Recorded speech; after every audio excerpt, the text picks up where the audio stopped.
Hello, everyone.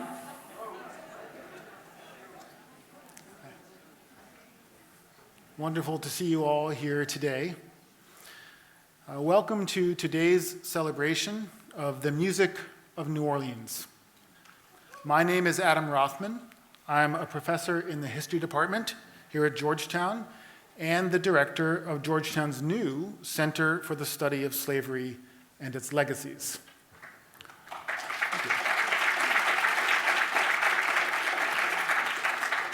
That's actually the first time I've ever said that in public. It feels good. It's great. Today, to help us kick off the center, we have two great events back to back. First, we will watch City of a Million Dreams, an extraordinary documentary film about the jazz funeral tradition in New Orleans. The film was directed by Georgetown alumnus Jason Berry, college. Yeah, for Jason. College class of 1971, a New Orleans native and a noted journalist, historian, and author of many books, including City of a Million Dreams, A History of New Orleans at 300. The book will be available for sale in the ICC Galleria in the reception following our concert. The film features Dr. Michael White, an acclaimed New Orleans clarinetist and champion of the culture and music of the Crescent City, as it's known. Dr. White is also the Rosa and Charles Keller Endowed Chair in the Humanities at Xavier University in New Orleans, a university that Georgetown has close ties to. I heard some applause for Xavier. Yeah? All right. So Dr. White is with us today, and after the movie ends, Jason, Dr. White, and I will have a very short conversation about City of a Million Dreams. And after a short break, we will enjoy a concert by the renowned Dr. Michael White Quartet.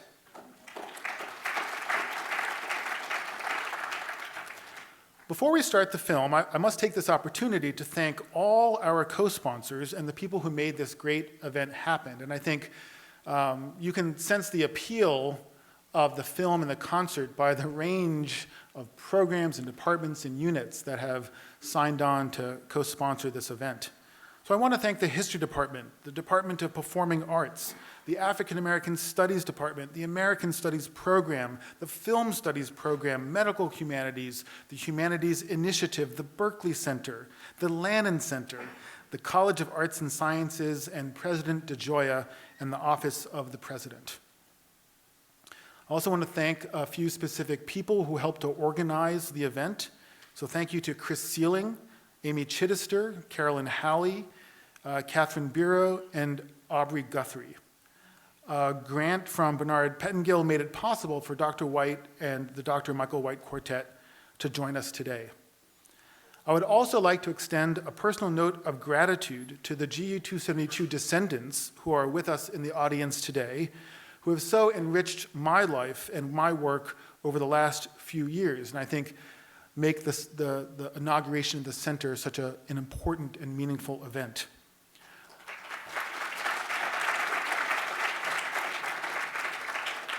So let's continue to face our history together. Finally, I'm happy to see so many students here, some of my students. This is really for you. Before we start the film, Jason wants to say a few words, and then we'll launch. Thank you.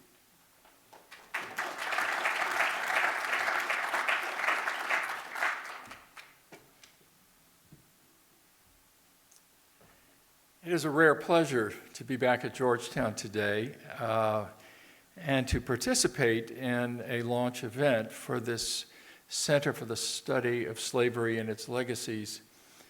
I certainly want to thank Adam Rothman, a friend of many years and a distinguished scholar, Father Jerry McClone of the Berkeley Center, President DeGioia, and particularly our executive producer on this film, Bernard Pettengill.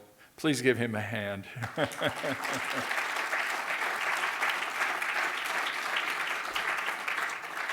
There's just one small anecdote I want to leave you with before we show the film. 3 weeks ago, we screened the film with a concert by Dr. White's quartet in Donaldsonville, Louisiana. at the Episcopal Church of Ascension Parish, which is no longer an Episcopal church. It's still a church, but it is now part of the River Road African American Museum. This is the church where the 272 ancestors from Georgetown arrived in Louisiana and were then dispersed to the area plantations. And within that small church are 2 columns listing the names of all the people who could be documented at that time. It was a very moving moment for me after working for so many years on this film and the book that were sort of overlapping projects of my life for quite a long time. And I think today, with all the darkness that we face as a country, the attacks on libraries, the idea that critical race theory is some sort of terrible barrier to understanding the past, we have to understand the past if we're going to build a reasonable future. And I hope that this film, in some way, extends that idea and becomes part of that national conversation. The one idea I want to leave you with, which is a spotlit theme that emerges late in the film, is that the birth of jazz is really a counter-narrative to the lost cause narrative. As all the statues were going up across the South in the 1890s, so was the music of the churches and the streets coming together, creating a new language, a vernacular of freedom that is going strong, lo, these many years later.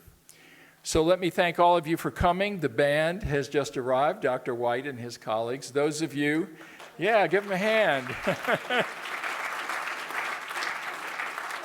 Those of you who don't have seats, I think we have plenty on both sides, and we look forward to a chat afterwards and then the concert after that. So thank you very much for being here.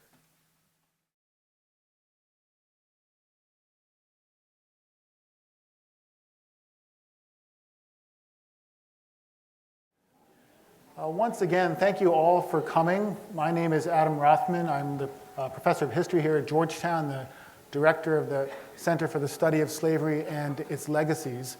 We are just going to have a very short conversation about City of a Million Dreams, the film, before we break and have a concert from the Dr. Michael White Quartet. With me on the stage today are Jason Berry, the director and producer of City of a Million Dreams, and Dr. Michael White, sorry, good.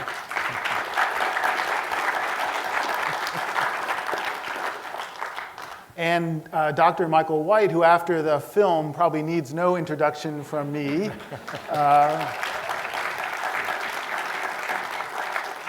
But he is the Rosa and Charles Keller Endowed Chair in the Humanities at Xavier University and an acclaimed musician and historian and a bearer of New Orleans culture. So Michael and Jason, thank you so much for the film and for joining us today. Pleasure. Thank you for having us. Yeah. Dr. White, I'd like to start with you. Throughout the film, you give us such insight about the origins and history and meaning of the jazz funeral. But there's one theme that you continually come back to, and that's the idea that the jazz funeral is an expression of what you call a certain kind of freedom. A certain kind of freedom. Spiritual freedom, cultural freedom, even perhaps political freedom. I wonder if you could elaborate on that idea, specifically about the music. What is it about the music that makes this certain kind of freedom possible? Well, jazz in New Orleans is the first style of jazz, and New Orleans jazz is a very special music. Initially, people think of early jazz as dance music, but initially in New Orleans, it was created at a very difficult period for African Americans in the city, a time when there was an increase of racial violence, Jim Crow laws, and limits on black freedom. And black people responded in several ways, through the courts And it's no coincidence that one of the most famous racial court cases in American history, Plessy versus Ferguson, and jazz happened in the same decade. The music, in a sense, was another type of response in the quest for freedom and equality. And what the music does, what jazz music does, is it is the ultimate example of American democracy, what people were fighting for in the courts and through protests on the streets, boycotts and things like that. The music challenges and shows you ways that you can still have structure, rules, and laws, but that those structures, rules, and laws can be amended or altered to allow for freedom and diversity of ideas and concepts. So that whole idea is one of the main characteristics of jazz is improvisation, and the idea of freely expressing your version or your take on a song or a melodic structure is very important. So what jazz music does is it frees up the music. One of the ultimate examples I like to mention of that is the march.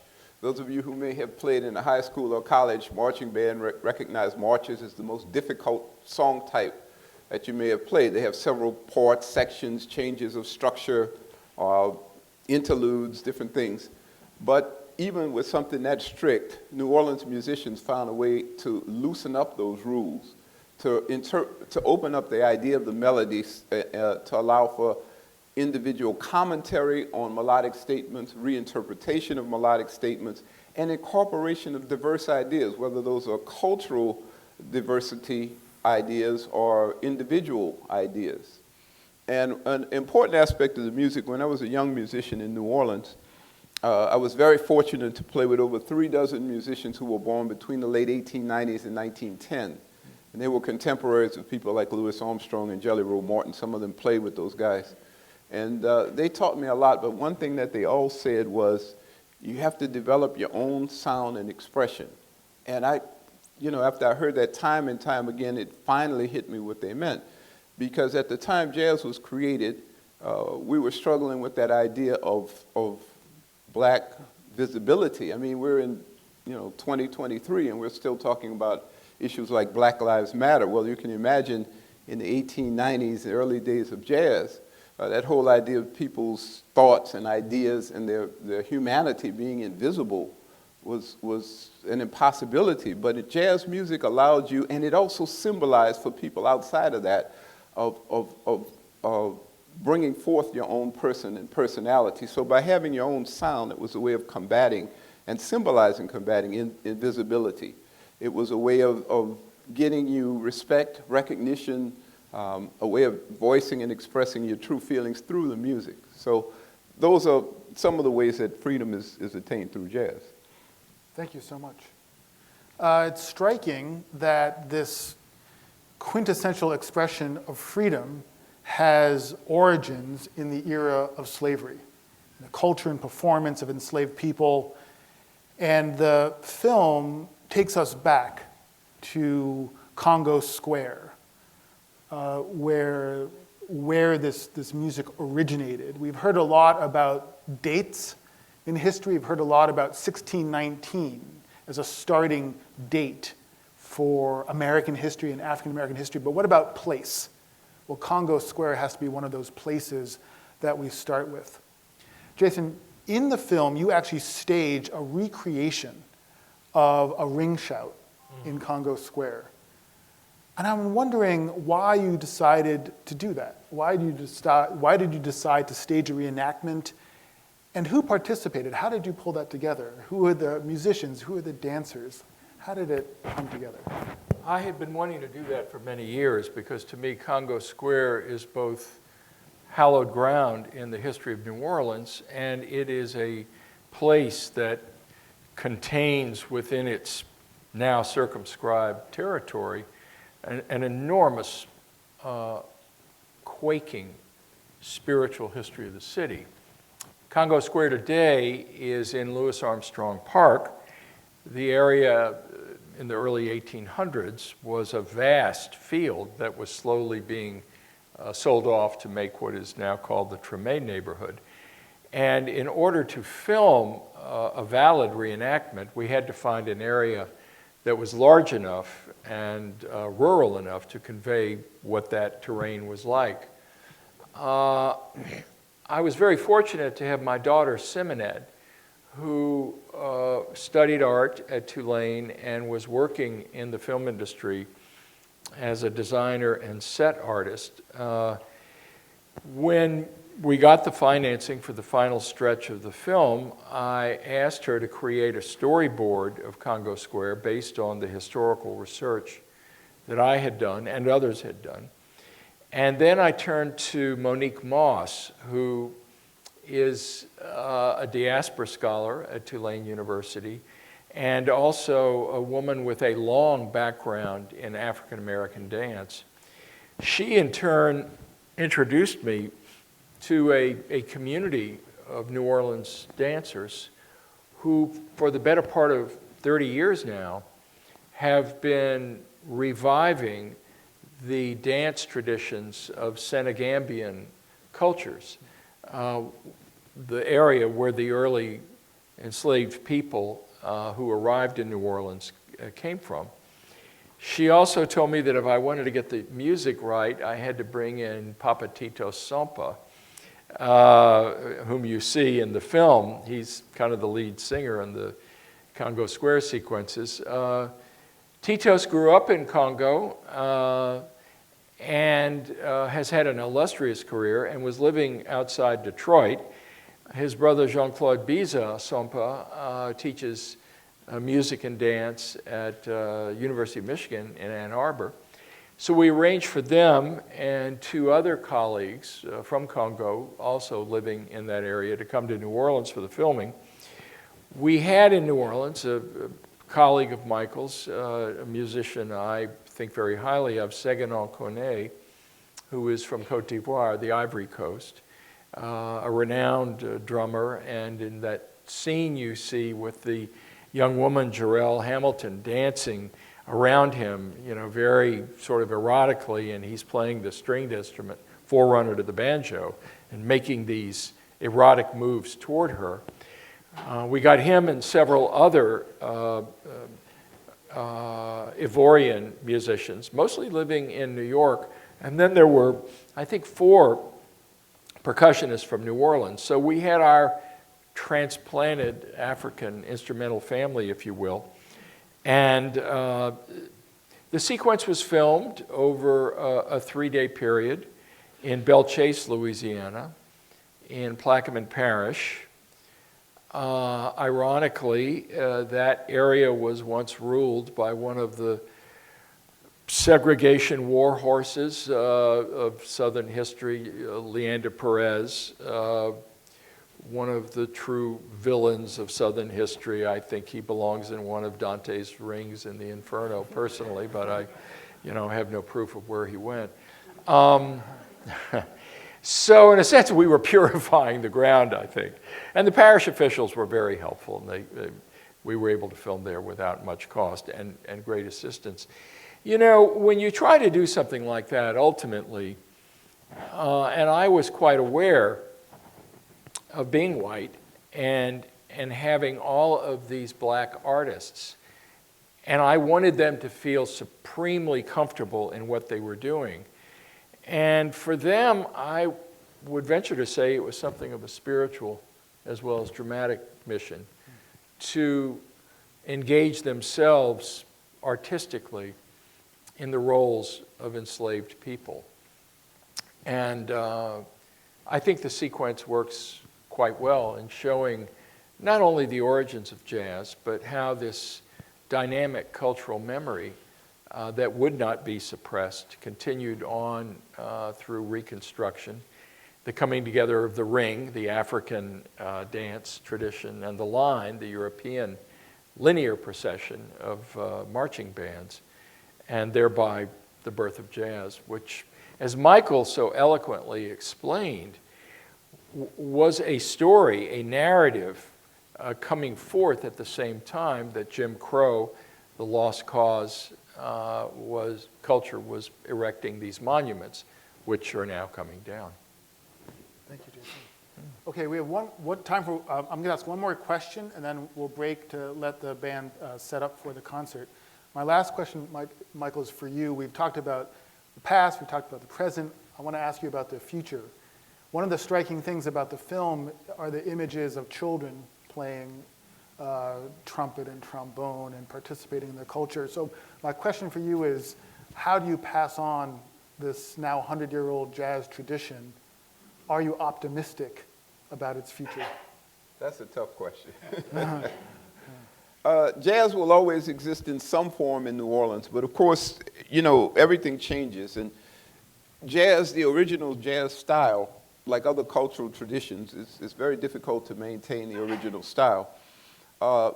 Because jazz is tied in with commercialism in New Orleans, it's largely a tourist music. It's still also a functional music. I mean, we play for a wide variety of events, still weddings, parties, festivals, other types of engagements, ceremonies, openings, things like that. So it's still functional in the city, but jazz is thought of widely as a tourist music. On the other hand, as you can see in the brass bands, around the time that I was in the brass bands, the music started to evolve, and I saw this change toward a more modern type of brass band. So the spirit of jazz and brass bands change into another modern form, and that's what happens now mainly in the community. As far as the type of jazz that was recorded in the 1920s by Louis Armstrong, et cetera, in New Orleans today, there's a very commercialized version of early jazz that goes on.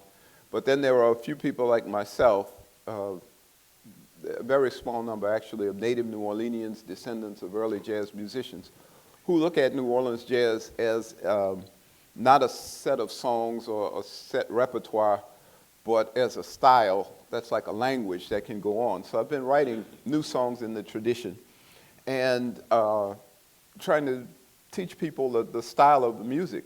And, you know, we transform songs from many different genres. Just to give you an idea, the opening song in the film was our recording of Leadbelly's Midnight Special, which of course is not a New Orleans jazz song, but you can convert songs from other genres into New Orleans jazz language. So, you know, I've done that and also written a lot of pieces. I wrote a song this morning, and we were just working on it a little while ago. Sometimes we do that at concerts. We might invite the audience to, you know, give us an idea, and we'll turn it into a song. But interestingly enough, although in New Orleans in the United States, the original jazz style, the original black jazz style, is not as known or as popular, it remains as an iconic cult music all around the world. It's small, but there are pockets of people all over the world, all over Central Europe, in Canada, in parts of South America, in Japan, that play the authentic style of New Orleans jazz. And it's really kind of strange for them and kind of a strange commentary on what goes on in the United States. But we won't get into that because we don't have time. But there are a lot of reasons why the authentic style was sort of intentionally covered over for the most part. But somehow in the rest of the world, they get it. So it's interesting that you can find people, you know, teenagers, even in Japan, that can't speak English, but can sound like a black banjo player that was born in 1900. That's yeah. Just one of the extraordinary cultural forms that's come out of New Orleans. So yes, so to close your question, I'm very optimistic that this music will survive, and I'm hoping that, you know, both in and out of New Orleans, I'm one of several people trying to help people to learn the music, and also I'm hoping to do something with this pile of new songs I've written in the canon and see what happens with that. Well, we can't wait to hear them, I think. So join me in thanking Jason and Michael for this conversation. Thank you. Of course, you'll feel free to stay for the concert. If you have to leave, go ahead. We're going to set up and start in a few minutes. Thanks so much.